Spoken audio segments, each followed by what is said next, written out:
to the recording that we have. Right? So, Praveen sir, the floor is yours. Thank you, Nidhi ma'am. I hope I'll be able to do some justice and I'll be quick. So, Dr. Pramod uh, started off by urging the participants to think in terms of decolonizing Indian education. If at all we are to make any serious, headway in this field. So, this is how he started off. The title of the talk itself was Decolonizing Indian Education, and he began by urging that what is really important, or what is really the goal, is centering the indigenous voices, that is the voices of this very country, which has for far too long been ruled by the foreign powers. One of the ways to do that would be to use our own critical lenses and to ask questions about the kinds of knowledges that have been created by the people who've ruled us over centuries. One of the other things that Indians need to think in terms of uh, establishing their own independent systems is by achieving sovereignty. And he said that even though India as a nation achieved independence in the year 1947, but somehow uh, it could not achieve complete sovereignty or independence in terms of thought.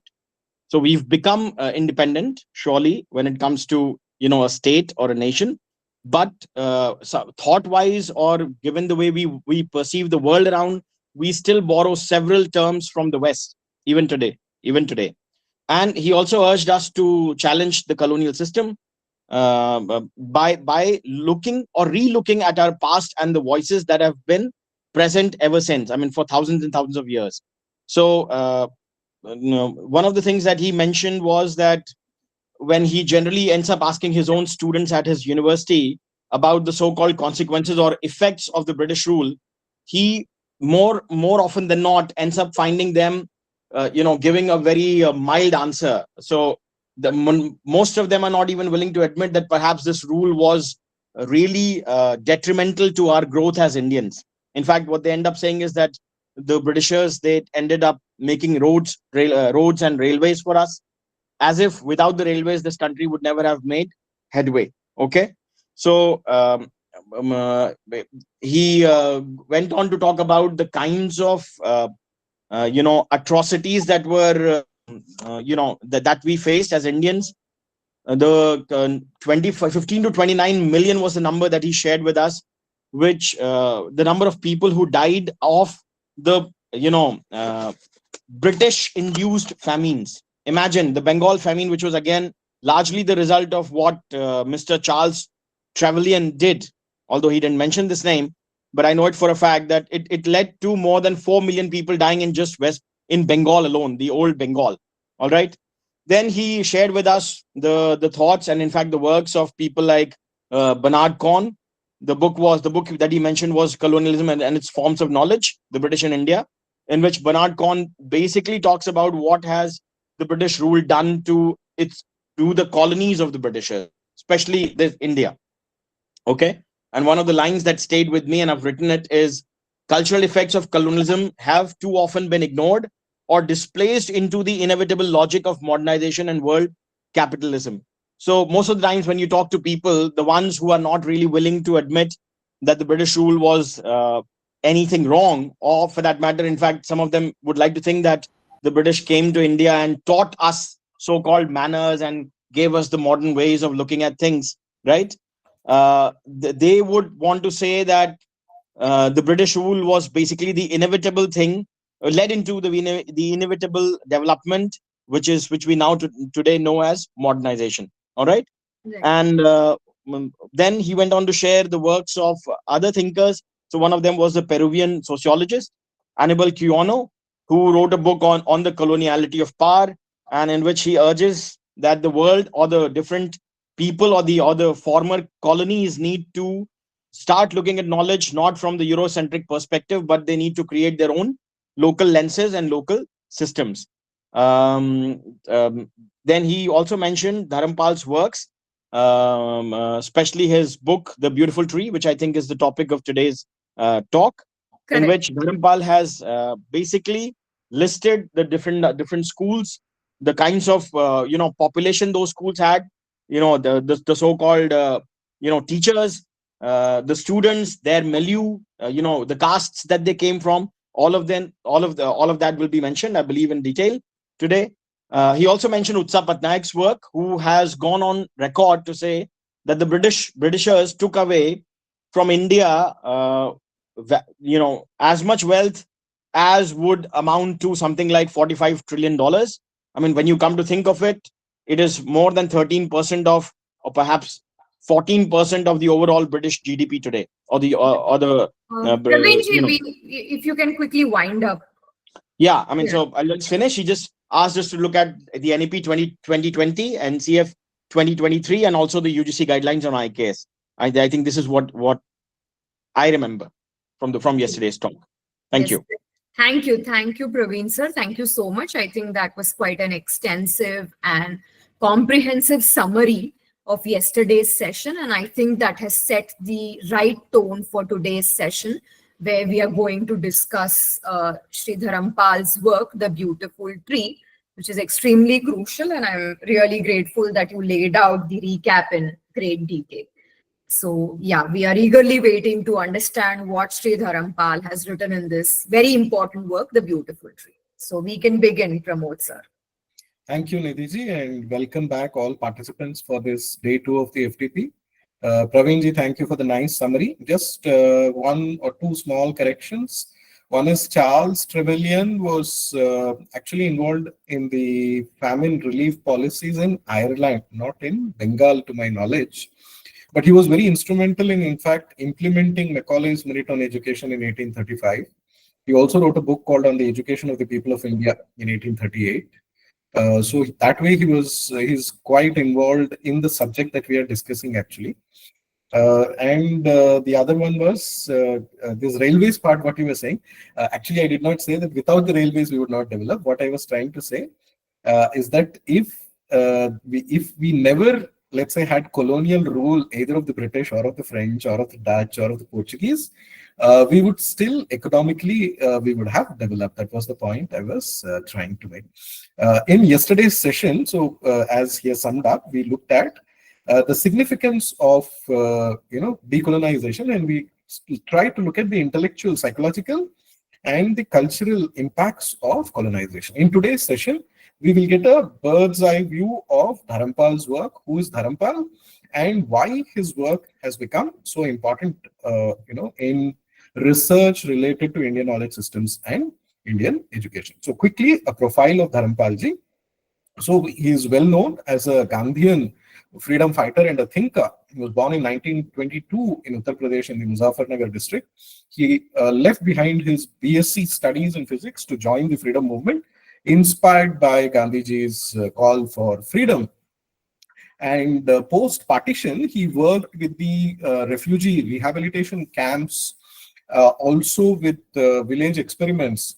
This is the reason why in many of his works, you will see a lot of grassroots understanding of our villages and the village society in India is so visible in his works. It is because of this work that he did with the cooperative village experiments, starting with Bapugram here, Rishikesh in the 1950s. He also played some, occupied some important positions, particularly with the Association of Voluntary Agencies for Rural Development. He was the General Secretary of it. He was also the director of this All India Panchayat Parishad. Right. So from 1966 to 1980s, so almost for about 14 years, he devoted a lot of time to archival research in the British Isles, particularly using these British archives. So this is what led to the publication of these seminal works, which we are discussing, particularly the Beautiful Tree. So about 5 works which he published: The Beautiful Tree, Science and Technology in 18th Century India, and other works which are today compiled and published as the complete works of Dharampal. All of these works are available also on the internet. You can just go to Google and search for complete works of Dharampal. You'll get the complete text of The Beautiful Tree and all these books. So whenever you have time, please do go through, especially The Beautiful Tree you should go through.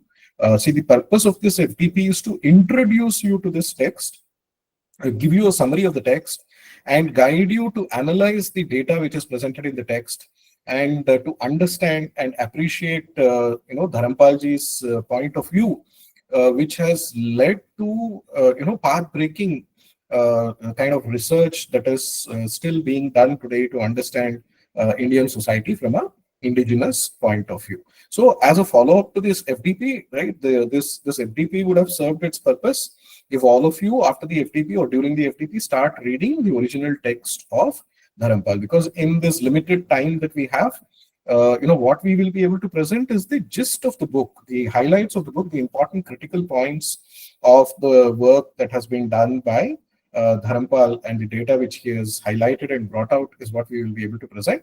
But looking at this, you should not think that the whole of Dharampal or the whole of the beautiful tree. It's very, very important that you always go to the source text and try to read it later on as much as possible.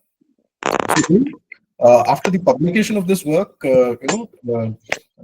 he has tried to bring out a new perspective on Indian society, which was lacking in these colonial narratives, which gave a huge push for advocating for decolonizing the Indian mind from these colonial historiography, from the colonial anthropology, colonial sociology that we have all been subjected to through our education system. Then he spent his final decades at the Sevagram Ashram in Wardha, where he passed away in 2006. I remember, in fact, it was on the Deepavali day in 2006 that he passed away, when we got the sad news of his passing away. So the impact of his work has been such that even today, right, for example, I'm showing you the poster of a 3 days national symposium that was done at Nalanda University last year from October 18 to 20, when the Indian Council of Historical Research, ICHR, organized this 3-day symposium on rediscovering the civilizational self, essentials of Dharampal on Indian culture, philosophy, and history. So long after his passing away, you can see the kind of impact that his work has had, this archival research that he has done, and it continues to inspire many, many young researchers today to study Indian society, the history of Indian education, the history of science and technology in India. During his life itself, there was this patriotic people's movement for science and technology that was created, which led to a whole group of great experts on Indian knowledge systems coming up. A lot of work has been done. People, great scholars who have taken inspiration from him, and furthered the work that Dharampalji has done.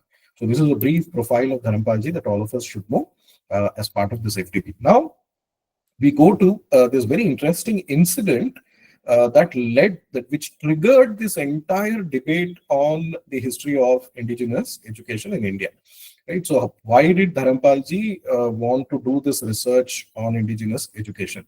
So the story behind this is he comes across a statement that Gandhiji had made in 1931, to be precise.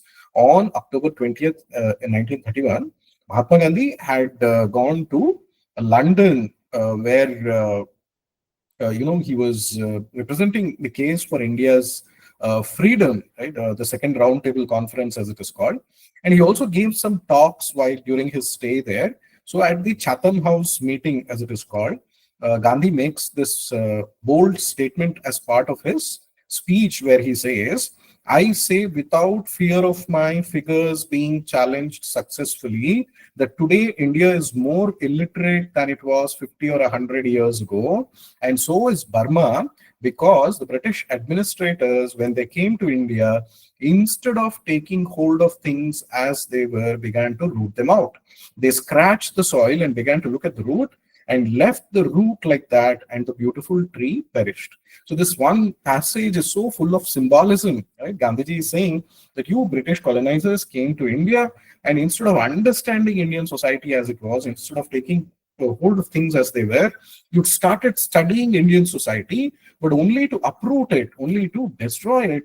And because of this, he says, you just scratched the soil. You had a very superficial understanding of Indian society, and then you exposed the roots of it, and you just allowed it to wither away. And this is how the beautiful tree of Indian education perished. So this was the beautiful term loaded with symbolism that he used, the beautiful tree of Indian education. This is what inspires the title of the book, or The Beautiful Tree. So the incident goes that when Gandhiji made this statement, a British parliamentarian called Philip Hartog took offense at Gandhi's bold claim, and he challenged immediately Gandhiji by saying that you should provide evidence, you should provide proof for what you are saying. So Gandhi's assertion was immediately challenged by Sir Philip Hartog, the Vice Chancellor of Dhaka University, who questioned the statistical basis of this claim. What followed was an extensive correspondence between Gandhi and Hartog, spanning several weeks, culminating in an hour-long interview on December the 2nd, 1931. So Hartog asked for evidence, statistics, data on the basis of which he is saying this. And Hartog said, Gandhi, if you're not able to substantiate your statement with evidence, you should apologize and you should withdraw this statement. So Gandhiji said, I will supply you with the data. So when he came back to India, there was a long correspondence between them, culminating over several weeks, as it says. And then when pressed for sources, Gandhi referred Hartog to articles by Daulatram Gupta published in Young Bharat in December 1920, which were based on surveys by William Adam and G.W. Leitner. So William Adams' report and Leitner's report. In tomorrow's session, we will see some highlights of these two reports. We'll see the bird's eye view of these reports further into the session today. So this is what Gandhiji referred him to. So this Young Bharat, or Young India as it was called, was the magazine that was published, and there was a series of articles published on this, to which Gandhiji was referring to. In a letter dated October 23rd, 1931, Gandhi promised Hartog, I would find out the numbers of Young India in which these articles appeared and send the references to you. I shall also find out what is possible to prove with reference to other provinces. So this debate happened between Gandhiji and Hartog. But later on, you see, Gandhiji was drawn into the freedom movement, the Quit India movement and all that. And this debate was kind of left, so to say, not fully closed. And therefore, they say this is what, when Dharampalji saw this debate, this discussion between Gandhi and Hartog, he decided to take up this for further study. And they say that this was inspired by a very interesting incident that he had in his life when he was traveling through in a train. So this is the train journey encounter, as he describes in his own words. Dharampal's motivation to research this topic stemmed from multiple personal experiences that profoundly shaped his worldview. The most significant was an encounter during a train journey around 1960 from Gwalior to Delhi. This encounter shook Dharampal then as much as memory of it bothers him even today, is what his biographers say, and drove him to investigate the causes of the profound alienation of India's new leaders from the preoccupations of the common people. So what was this incident? That, he met people who were going on pilgrimages. So he asked the people, where are you going? And they would say, we're going to Rameshwaram. And then he would ask, what about Delhi? What about Taj Mahal? What about all this Lutyens Delhi and all that? And they had never heard about these things at all. And so he found that the common people of India and their worldview, what they were interested in, what their priorities were, what was important to them, was completely cut off from these English-educated elite in India, for whom the priorities were completely different. So he says, I met a group of people, about 12 of them. They had been on a pilgrimage 3 months long up to Rameshwaram. When I mentioned various important places of modern India, they had passed through most, but had not cared to visit any. At the end of it, I began to wonder, who is going to look after this India? This India, the glorious India of the modern age, built by Jawaharlal Nehru. For whom are we building them? Those people on their pilgrimage were not interested in any of this. And they were representative of India, more representative of India than Pandit Jawaharlal Nehru ever was. So this is his very caustic, very powerful statement that he makes, that English-educated elite like Jawaharlal Nehru, in fact, were less representative of India than these common people. And these common people, had no interest in all of this so-called new India that, Nehru was building. Here, in fact, I would like to share with you my own personal experience that I had when I went on a pilgrimage to Rameshwaram.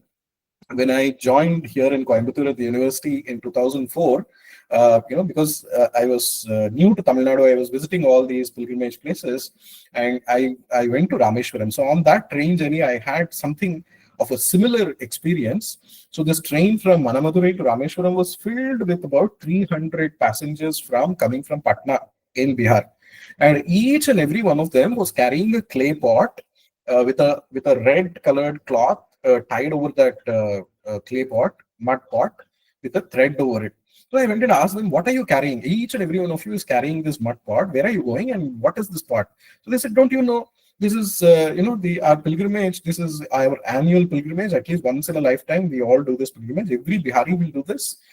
We bring the Ganga Jal. We go to in Patna where the Ganga flows. We fill it with the waters of the Ganga. We come to Rameshwaram and we pour the waters of this Ganga Jal on Rameshwara Shiva. And then we'll go to Dhanushkodi. We'll take in the same pot. We'll collect the waters of the ocean, and then we'll go back to Patna and pour the waters of the ocean on the Shiva there in the temple there. And I found that not one of them could speak a word of Tamil.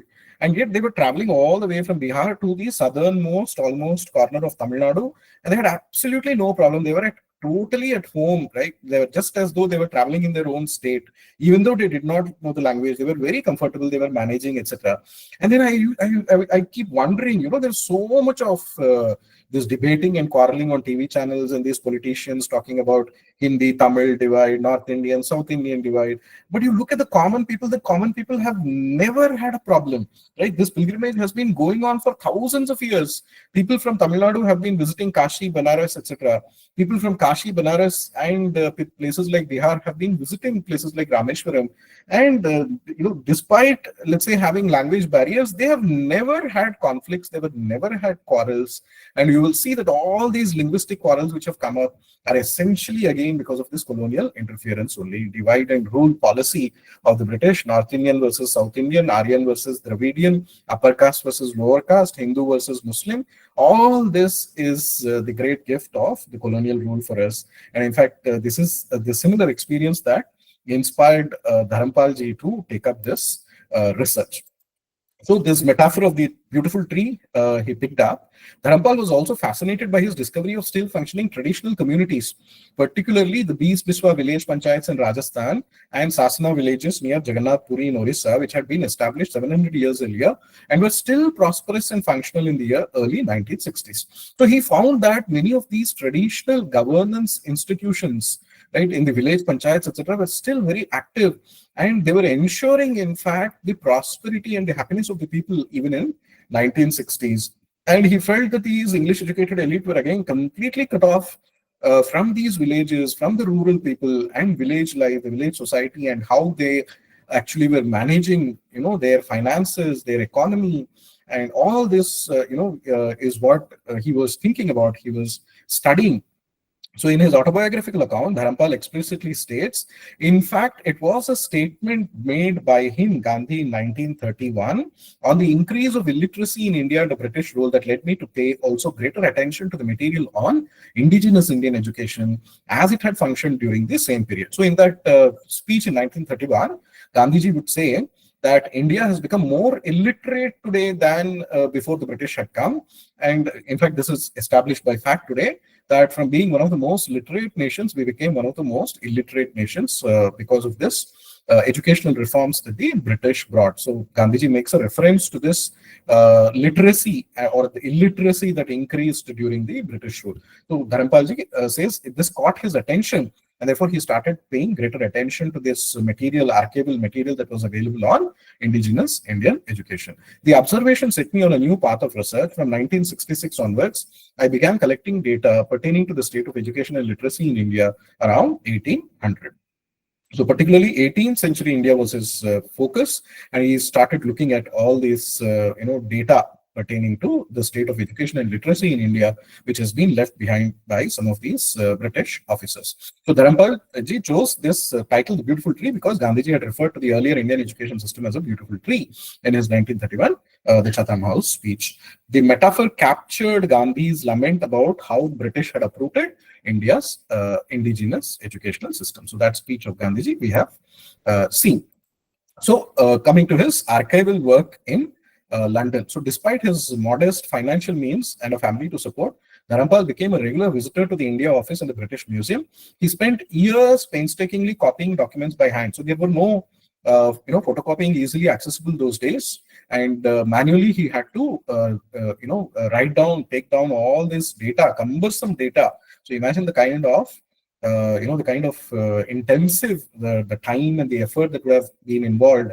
I am told that when he came back to India, He had almost a trunk load of diaries which contained just the tables and tables and tables and the data, the statistics from the surveys that these British officers had done, and all this data which he had manually copied down from these old manuscripts. He copied them in longhand, page after page, millions of words, day after day, and later had his notes typed. Unlike other researchers who consulted these archives for specific projects over months or years, Dharampal gave it the benefit of decades. So, he poured over it. He allowed this data to sink into him and for the total, the larger picture to emerge. And then he starts publishing. The first book that he publishes was The Beautiful Tree, with an uncanny sharpness of memory that allowed him to retain every detail and eventually piece together the whole picture. By 1980, Dharampal had collected sufficient material that appeared to buttress Gandhiji's views. The following year, while staying at Gandhi's Sevagram ashram, he organized this data into the book that would become the Beautiful Tree. So to close this debate between Gandhi and Dharampalji, this is what he published. He took up this particular research on indigenous Indian education and published it as The Beautiful Tree. So this is the story of the genesis of this work called The Beautiful Tree, the story which is behind there. So how was Gandhi's statement vindicated, right? What does this beautiful tree reveal to us? What are the highlights of this beautiful tree, what it reveals, and how does it vindicate Gandhi's views and Gandhi's statements made in that 1931 speech in London? His research reveals that contrary to colonial and post-colonial historical narratives, one, there are approximately 100,000 village schools in Bengal and Bihar alone. So this is William Adams' famous report, the legendary William Adams report as it is called. We will look at, there is some debate surrounding it. There are some scholars who say that this is a very approximate number and all that. We will see, right? But at face value right now, I'm just presenting to you what these reports are and what the reports say. What are the highlights of this beautiful tree? So William Adams reports that in Bengal and Bihar alone, there were about 1 lakh village schools. And this is, in fact, when I teach this chapter on the beautiful tree to my students, I always make it a point to ask them. I tell them that based on what you have read of Indian history, tell me how many schools do you think India had in the 18th century? And I would say, like, imagine, let's say that you're a British officer who is in Bengal or Bihar, and you have been asked to count the total number of schools that are there. How many schools would you report? So they will think about it, and usually one student will say, so 0 schools. Another will say 5. Another will say 10. Somebody will say 50. Maximum somebody will go to is 100. Right? So based on what we have been taught as part of our school, right? This is what we have been told, that India was a very poor, illiterate country, backward country, steeped in religious superstitions. We had no education. If at all there was education, it was confined to the upper caste, and it was only in Sanskrit. It was only religious education. There was no scientific education. So these are all the narratives which colonial historiography has built to us.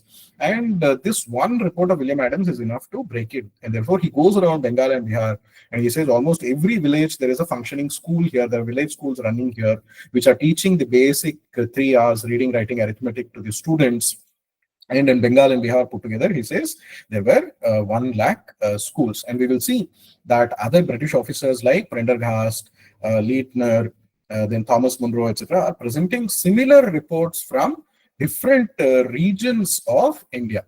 You will know, you would have heard in your history books that there were 3 areas which were important. One was called the Bengal Presidency, the other was called the Madras Presidency, the third was called the Bombay Presidency. So particularly these educational surveys of these 3 presidencies also we will see, and what these officers say about the statistics, the data that was available given by these British officers. And you will find that the other officers are also giving, in fact, similar reports coming from Bombay or from Madras Presidency, of not only village schools being there, of many colleges running there. Thomas Munro, we will see, we'll talk about, that there were almost about 11,000 colleges that were running, higher educational institutions that were running in Madras Presidency. Prendergast will say, or not only every village has a school, in many villages there are many schools running, etc. So there were similar reports coming from different regions of India. Then 30% of school-going age boys were receiving instruction in the Madras Presidency. So this is Thomas Munro's report that the school-going, the percentage of school-going boys who were receiving instruction there in Madras Presidency. 70% of the students came from Shudra and other castes, contradicting claims of Brahminical educational monopoly. So this is one of the most critical kind of data that these beautiful tree and these statistics given by the British officers break the myths, as I was saying yesterday, that many of our politicians, many of our intellectuals have been repeating this lie ad nauseum without giving us any data, any statistics, any evidence. They will go on saying that education was confined only to the upper caste and that it was only one community that was controlling it, that there was discrimination against other castes, etc. But what the data reveals from all these regions, you will see that almost 70% of the students, the teachers, there was representation of all communities in these village schools, right? So where is this myth coming from? We have to understand, see how much this myth has been drilled into our minds that, in fact, one of my students said, I asked him, when this discussion was going on and I was showing this data to them, they said, but my schools and colleges, sir, this is what we have been taught. And why does it require proof? It is so self-evident that before the British, there were no schools where everybody was allowed. This is well known. Why should I produce any proof, right? So this is how people talk in India, right? This has become kind of gospel truth. You don't have to provide evidence for it. And in fact, anybody who challenges it will be seen as an odd man out. They will kind of impute motives against them if we raise these issues. So that is why, when we look at historical issues, objectivity is very important. We don't have to be apologetic, and nor should we be jingoistic, right? We are not taking rigid postures. We are allowing the data to talk, right? And therefore, we have to have the open-mindedness to be receptive to the data. What is the data saying? What is the statistics saying, right? And even if you have been taught the opposite, even if you've been taught lies for decades together, are we having the objectivity and the openness of mind to see what the data is saying and reevaluate, revise, our own understanding of Indian society and Indian history based on this data? This is why Dharampal's work is very important, because it forced whole generations of people to sit up and reevaluate, right, what they were repeating again and again through the textbooks, through the media, etc., was being challenged by the data that had been put out based on the surveys done by British officers themselves. The system was largely community funded and accessible to all social classes. So this is another beautiful aspect of indigenous education, which the beautiful tree brings out, which these surveys bring out. Tomorrow we will see that this is particularly brought out in Leitner's report from Punjab provinces. Leitner was the director of public instruction in the Punjab province, and he points out that one of the features of these indigenous schools was that they were highly affordable, that even the poorest of the poor could go to these village schools. Even sometimes if they were unable to pay the fees, they were allowed into the schools, right? And there was no, it was not a cutthroat kind of a commercial enterprise. Education was not like that as it has become today. And therefore, education was accessible to the poorest of the poor, to the most humble, common people had access to at least basic primary education, that is, village schools, where the basic reading, writing, arithmetic, etc. would be taught to them. Keep in mind that even in Britain of this time, right, primary education, school education even, and forget about higher education, was not accessible to everybody. In fact, we will see that many of these British officers copy some of these models that were used in these indigenous Indian schools. For example, we will see about the Madras system, where senior students would teach the junior students. And this system was, in fact, copied in Britain to make education more, kind of affordable and to reach out to larger numbers there.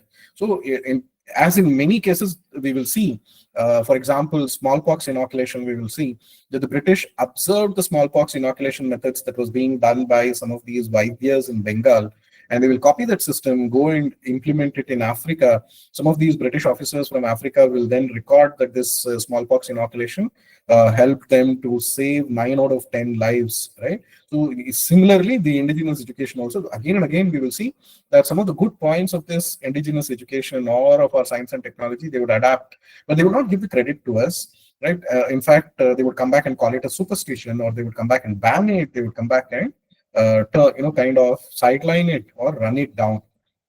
So this Madras system is an example of that. So it was community funded, and with community support, these village schools were running. Thomas Munro says every village had a school, indicating education's integral role in the community life. So again and again in these British reports, you will see that they are again and again they are highlighting that Indians gave a lot of value to education, that education was of great importance to them, that in the social and community life of India, education was considered very, very important.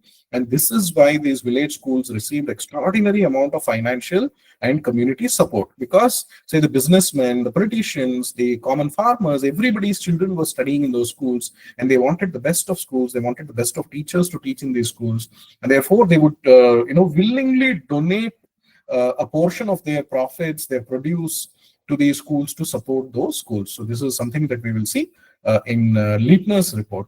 Then the system included elementary schools that taught reading, writing, arithmetic, along with advanced institutions specializing in theology, law, astronomy, and medicine. So at the village level, there were these village schools, as I said, where the 3 R's, reading, writing, arithmetic, would be taught. But that was not just the end of it. There were advanced higher educational institutions which would specialize in teaching very specific specializations. For example, law, or an astronomy, or medicine, or logic, or theology. So tomorrow's report, Thomas Munro's report, we will see that in Madras, he is saying that there were 14 colleges only for teaching logic, right? So there were 14 higher educational institutions that were running only for teaching logic. The curriculum went beyond mere memorization, focusing instead on practical application and the development of critical thinking skills. So this is again from the British reports that is coming. They're giving character certificates to the teachers. They're praising, in fact, the effectiveness of the education in these indigenous schools, and saying that it was not just rote memorization, rote learning, but it went beyond that. At the village school level, there was memorization involved. For example, multiplication tables. We all know traditionally how these multiplication tables were taught in our village schools, etc. So memorization did play a role, but only to ensure that basic, reading, writing, arithmetic would be taught to the students, and then they would apply this in their own areas. So if the child was a farmer's child, then he would apply the knowledge into farming, right? What would be that practical application of this mathematics or other things that he has learned? That would also be taught to them, and critical thinking was also developed in them. So this is what the beautiful tree is trying to tell us. Then in the pre-British period, also we will see, this will after the I think the 4th lecture, we will see about how ancient universities, there were many such centers of learning like Takshashila, Nalanda, which were widely recognized, played a very important part in our society, in our educational life in the pre-British period. But they represent just a small part of the broader educational landscape, though these were very important centers of learning in India, right? Though these were well known, at least Takshashila and Nalanda's names became popular. But what we missed out was on these indigenous village schools that were there in the remote corners of India. So the beautiful tree highlights not just these great centers of learning, but it is also showing how widespread these systems of learning were, how widespread these indigenous schools were, right? And apart from these popular centers like Nalanda and Takshashila, we come to know of centers like Navadvip in Bengal, right? Navadvip, which is associated with the Vaishnava movement, Chaitanya Mahaprabhu, etc., was also known to be a great hub of traditional learning there, which remained a vibrant hub of advanced learning well into the 18th century, reflecting the enduring strength of indigenous education. So the glory of Navadvipa was, while Takshashila and Nalanda had been reduced to ruins, and we will see why they were reduced to ruins, there were centers like Navadvipa which were very active, which were still active centers of learning till the 18th century. And then these centers of learning drew scholars from all over India and even from abroad, encouraging rich intellectual exchange and innovation. We all know that Takshashila and Nalanda attracted, we are told, at least about 10,000 foreign students every year who would come to these Indian universities to study. So you take even our IITs and IIMs today, how many foreign students come and study in India today in comparison, right? And you compare a small country like Singapore compared to us, the National University of Singapore, just go and see how many foreign students come and study there, right? So India was at one time literally the Vishwaguru. With these universities, what Harvard and MIT, etc., are there, the kind of foreign talent that American universities, top Ivy League universities attract today.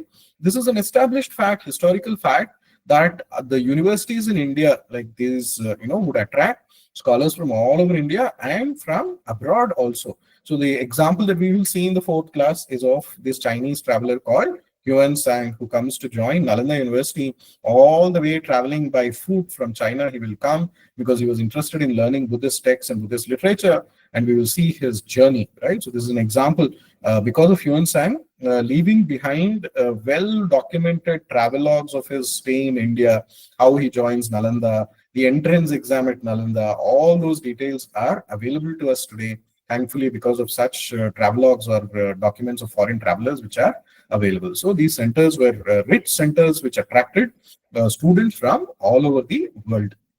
The introduction of European models frequently mismatched with local realities, further sideline traditional educational institutions. So this is, they were constantly debating. We will see this debate when we come to Macaulay's 1835 minute, and that is in the fifth session. We will see how there was a heated debate amongst these British officers and the British Parliament whether to continue to support these indigenous schools or not, or whether these indigenous schools would be replaced with these schools, English schools, where English would be the medium of instruction.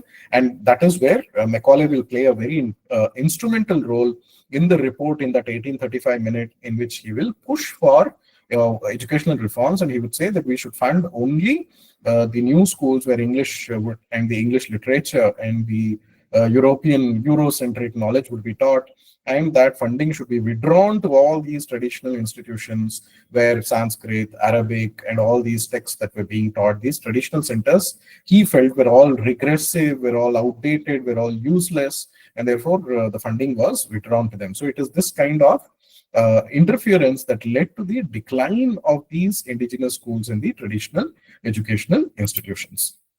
And then Dharampal's work was motivated by a deeper concern about India's intellectual, psychological unburdening from colonial conditioning. So why was Dharampal, doing all this research? Why was he publishing this? So the ultimate objective that he wanted was that Indians should regain their swabhava, their real nature, their real identity. They should regain, they should have the confidence to look at themselves without wearing blinkers, without being apologetic about themselves, without constantly doubting themselves by looking at themselves through colonial conditioning, which was happening through the education system in India, right? So this decolonization was the main purpose for which Dharampal was doing this research and publishing these works. This is why the introduction session, I spent so much time trying to explain to you about the importance of decolonizing Indian education, because the very purpose of the beautiful tree and this work is to decolonize ourselves, right? To decolonize the education system. You all faculty members, especially who are involved in the FDP,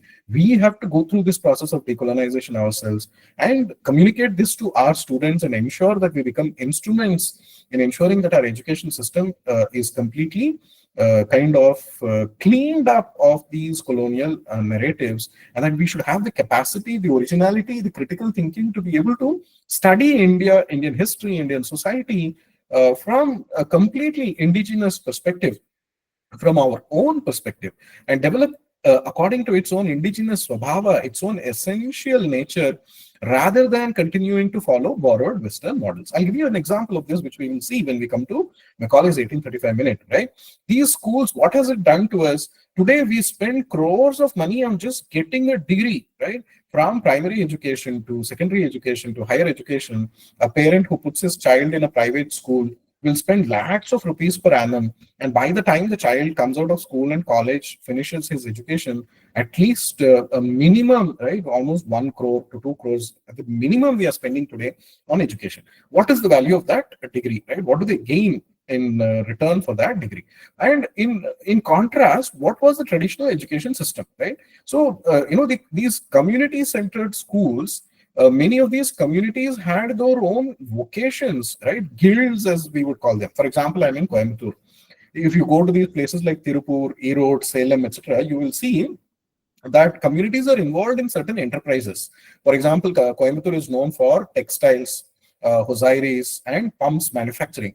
So you will see that there are certain communities which are very active in running these enterprises, which are called the Gaundars and the Naidus. So many of these Gaundars families and the Naidu families, they will start pump manufacturing units or these textile manufacturing units, etc. You go to Gujarat, Surat, diamond cutting industry, you will see that the Patel community is very dominant in the diamond cutting industry in Surat. So like this throughout India, you see different vocations, different industries, different communities would take up and specialize in that.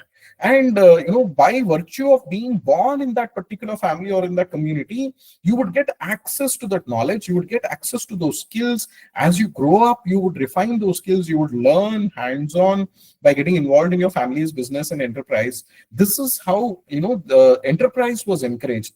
We would not just wait for a degree till we finish, we became 21 years, 25 years, and then we get a paper certificate, and then we go around searching for a job, right? So we were not job seekers. We were, truly the indigenous Indian education encouraged people who became job creators. This is what we are trying to do today, right? Entrepreneurship, entrepreneurial skill is what this vocational education in the indigenous education encouraged, which was completely destroyed. That entrepreneurial spirit, that entrepreneurial skill was sidelined and destroyed because of the new English system of education. We will see why.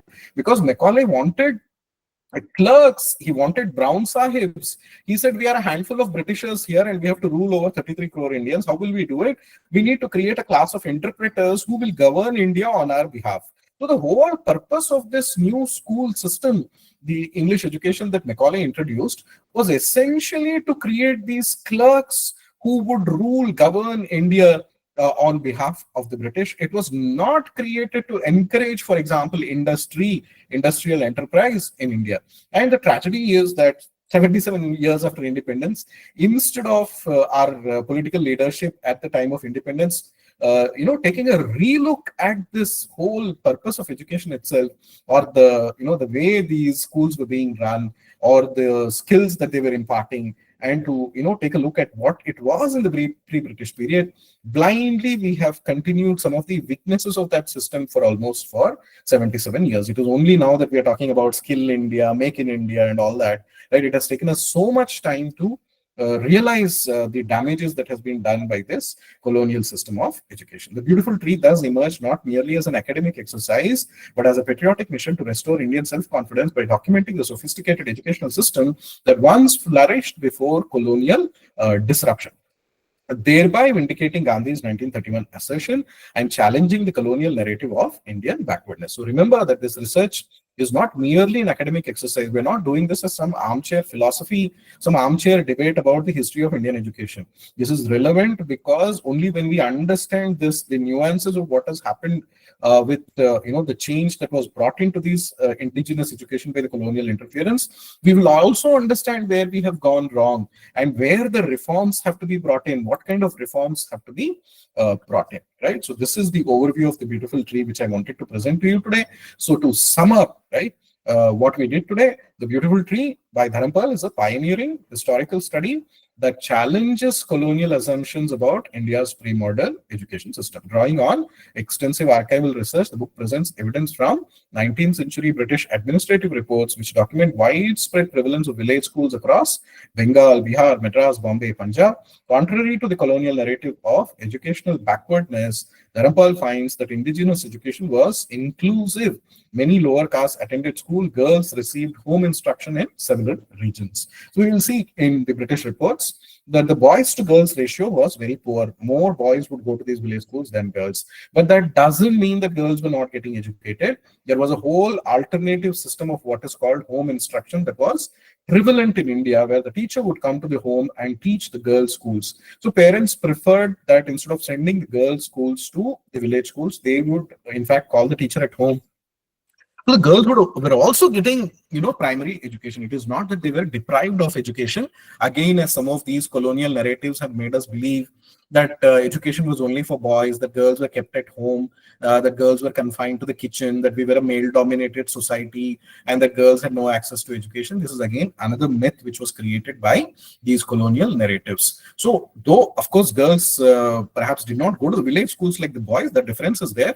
But education was not denied to them. Knowledge was not denied to them. Village schools were often supported by temples and local community funds, providing instruction in reading, writing, arithmetic, Sanskrit grammar, poetry, law, logic, religious texts. So see the wide diversity of texts that were taught in these village schools. A monitorial system where advanced students taught beginners. So this is the Madras system that I was saying, that advanced students would teach the beginners, was common, and curriculum was tailored to local needs and caste-specific occupations. So one was the village school, which would teach the basic reading, writing, arithmetic. The second part would be this vocational education, where they would then go and apply these basic knowledge that they had gained into those specific vocations in which they wanted to gain expertise, into those communities and their businesses, their enterprises, whatever knowledge was required. Then the advanced colleges and the community-based vocational training would be given to them to excel in those fields. Nearly 30% of children attended these village schools. India's literacy rates were arguably higher than Britain's at the time. So we're not saying that we had 100% literacy. We're not saying that everybody was getting education. But nevertheless, in contemporary comparison, if you look at other societies, even Britain of that time, our literacy rates were much better than that of Britain at that time. Dharampal argues that British colonial policies, particularly revenue centralization and educational reforms, this is the British, you see, this was a decentralized system. That village will decide where the funding should be given with those schools, etc. There was no central government which would control the funding and say, this school will get so much, that school will get so much. So it is this decentralization which helped the flourishing of these indigenous systems in nooks and corners of the country. So Dharampal argues that by taking centralized control through taxation methods, through these reforms, in fact, disrupted these indigenous educations by diverting the funding away from them to the new schools that they were setting up, leading to a sharp decline in literacy and access. Because the funding was deprived to these indigenous institutions, these institutions gradually declined and collapsed. The book offers a vivid picture of India's sophisticated, accessible and socially integrated educational system before colonial disruption. So this is the sum of what I wanted to share with you today. Thank you for listening to me patiently. We can go to the question answer session. Thank you so much, sir. I think that was a wonderful introduction to Sri Dharampal's work, The Beautiful Tree, starting from how this work originated, how Sri Dharampal was inspired by Gandhiji and his experience to undertake research about this book. And it's interesting that this research was carried out by him in London.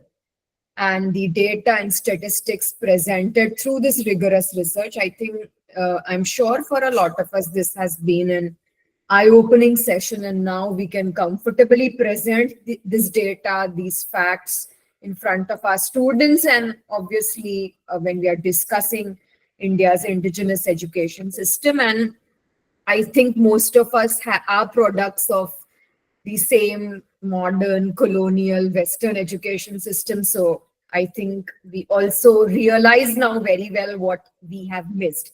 So for example, somebody like me, I always regret why I did not study in Gujarati, or why we were not given an introduction to Bharatiya Gyan Parampara, because now at this stage, we have to kind of unlearn and relearn. So yes, we are opening the floor for questions. Any questions, comments, insights, anything that you want to share is most welcome. Sir, I think Praveen Singh ji has responded to your comments in the chat box. So I saw the comments. Yeah. Okay, so yeah, insightful session, beautiful presentation. So I'm waiting for all of you to ask questions. Okay, let's take Subrita sir's question. What is your thought that the ancient Indian education system being technicalized in today's AI integrated futuristic education system?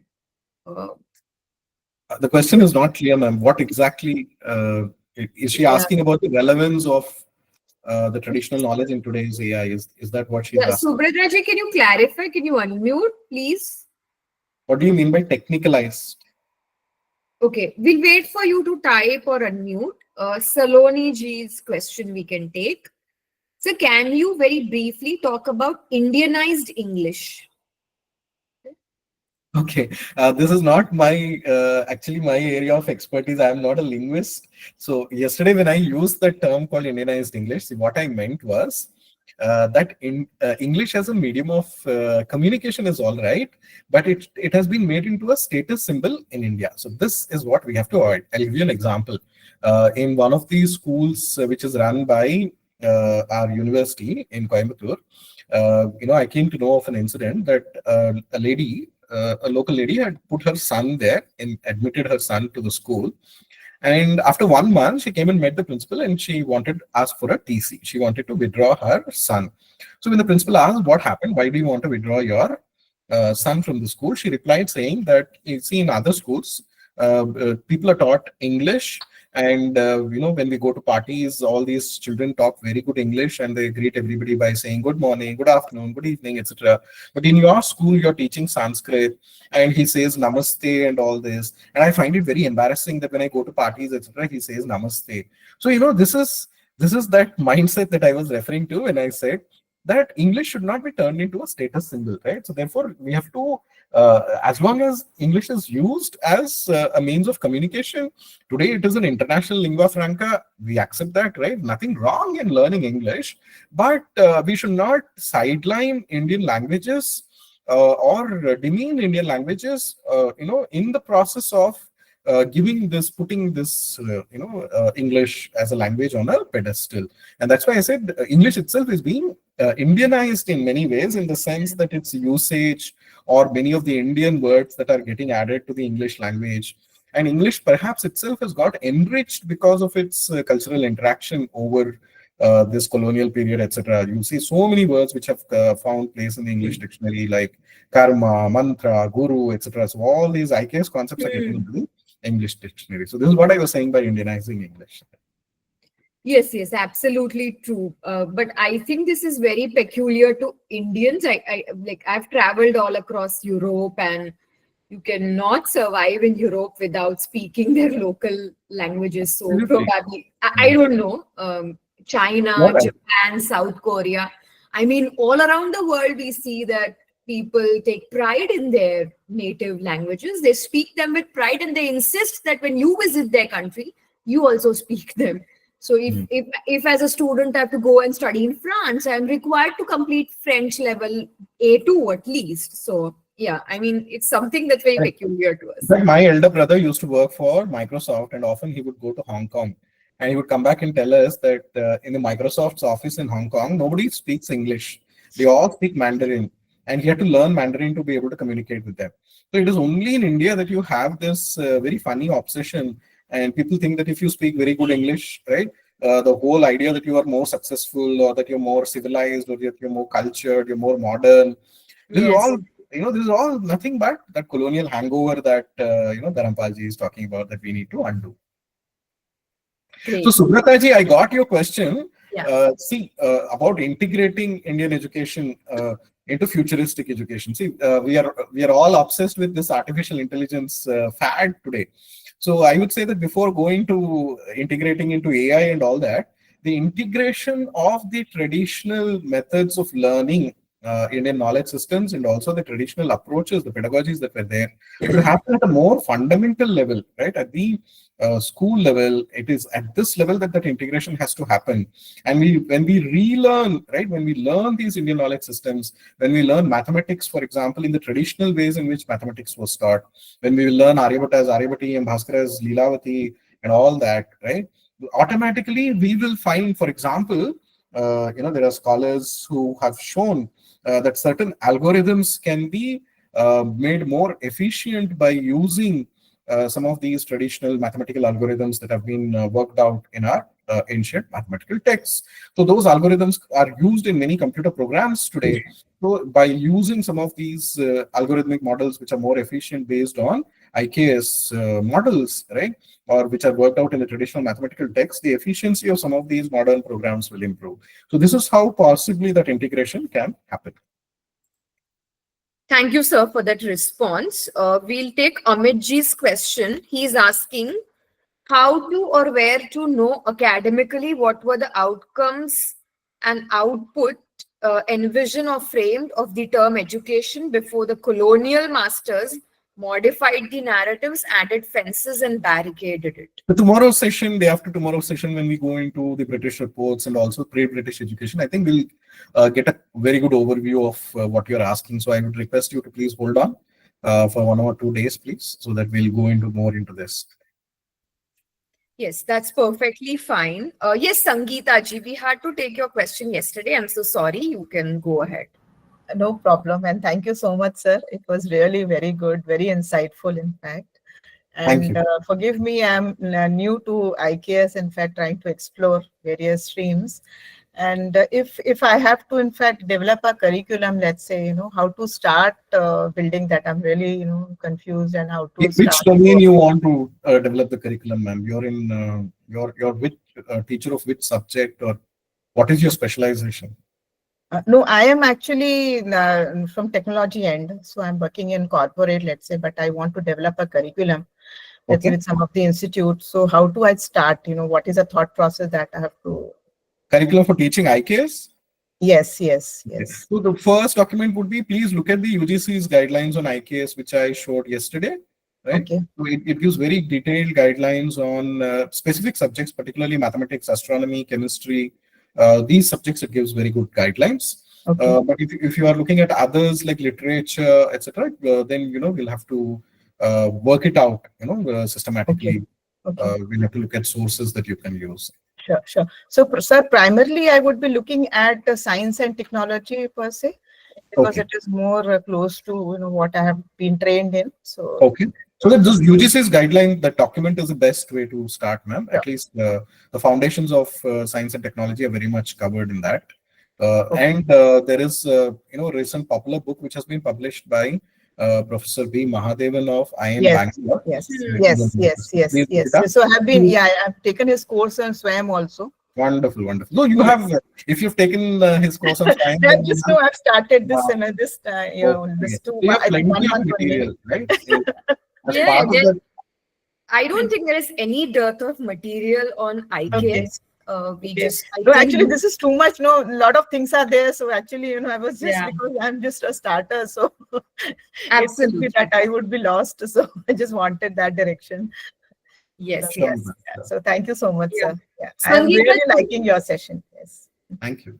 Thank you, Sangeeta ji. You can please put the name of the Swayam course in the chat box for the benefit of all our participants. And just on a side note, we have an active, thriving group, IKS research enthusiasts. Yes, I'm part of that. Yes. Oh, that's great then. So anybody who's not part of that, please join it. We are posting a lot about IKS research, teaching, collaboration, opportunities, papers, material, everything about IKS. So yeah, please join. I have not shared it with sir because I would know he's busy, so I've not bothered him with it, but I'll definitely share it with you, sir. Okay, Sure. we'll take one last question by Samreen ji. Okay, I hope I'm not missing any question. Aparna ji, what you can do is once your article is published, you can share it with all of us so that we can read Sanskrit as a language of knowledge and science. Yeah, that's interesting. Congratulations, Aparna ji. So Samreen ji is asking, sir, as you mentioned, indigenous education was inclusive. So can you explain how India will bring the same education system, or what we will include or exclude from the education that we've been studying for so long? So this is an ongoing experiment, right? These changes that are being brought, we have just begun those changes. And, there are ways that are being worked out for one, integrating this Indian knowledge systems into contemporary research, etc. One is at the school level, one is at the higher education level. So as far as the inclusiveness is concerned, I think, today we don't have any such exclusiveness anywhere, right? So we have many, at the policy level, we have many interventions to ensure that inclusiveness. But what we need to bring in is especially we have to look at the pedagogies that were used for teaching science, for example, right? So many of these traditional methodologies have been without proper understanding, without proper evaluation of those methodologies. They have been dismissed or sidelined as outdated. I'll give you an example. They have been involved in the writing of these new NCERT textbooks, as part of the NAP. I'm a senior consultant to NCERT for IKS in particular. So when this textbook writing process had begun, our expert team, which was constituted for IKS, had given a recommendation that because NEP emphasizes on achieving basic numeracy and literacy by the completion of, say, grade 3 or grade 4, and therefore, we had recommended that, for example, the traditional way of learning multiplication tables, the memorization of the multiplication tables, etc., should be considered, should be included. And therefore, you cannot believe the kind of resistance that we faced from some of the experts who said that, what are you saying? This is an outdated system. This is just rote learning. Why should the student memorize multiplication tables? Only the concept should be taught to them. They don't have to memorize all this. So we come with all these kind of modern, what we call woke liberal ideas from America. We will copy from other countries. We will copy, not understanding, right, that we are doing damage to ourselves by doing this. So you go to many NRI parents in America, they will tell you that they find that when they send these kids to the American schools, even when they come to grade 5, grade 6, grade 7, they still don't know how to multiply. They're not able to do the sums quickly. And therefore, many of the parents take extra time to teach them the multiplication tables, to make them memorize it, etc. So here we have to recognize the distinction between rote learning and memorization, right? Not all memorization is rote learning. When I am memorizing the multiplication tables, what am I doing? By memorizing it, I am increasing the speed of my mathematical calculation there. This is not rote learning. Rote learning means you just mug up your textbook without understanding what is there in the textbook. You just go and vomit it in the exam. That is rote learning. We are not encouraging rote learning, but memorization is a very key, important tool that was used in traditional education. You would be made to memorize sutras, aphorisms. Whole text would be memorized. Why? Because their cognitive abilities and their ability to intuitively work out certain problems would speed up by this memorization. So these are the kind of areas that we have to look at, where the modern attitudes or the knowledge, colonial knowledge, has kind of created biases in our minds to these traditional pedagogies or the traditional learning methodologies.